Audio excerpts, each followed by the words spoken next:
నెమ్మలు పడుతున్నాయా? చెదలవాడ జిలేబీ పెద్దట్ల పూడి ఎలా ఉందో జిలేబీ. దాని కలరే వేరు, ఎక్కడ దొరకదు. మన గుంటూరు జిల్లాలో అక్కడే దొరికింది పెద్దట్ల పూడి.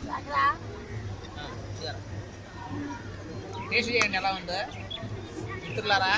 మస్తే పడుకు చెదలవాడ జిలేబీ అయిపోయింది.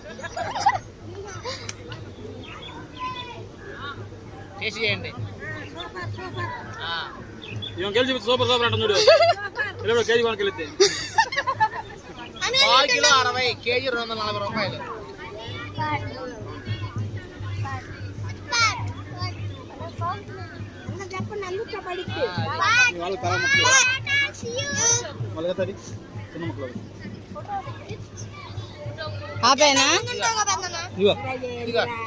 వీడియో ఇదిగో బాయ్.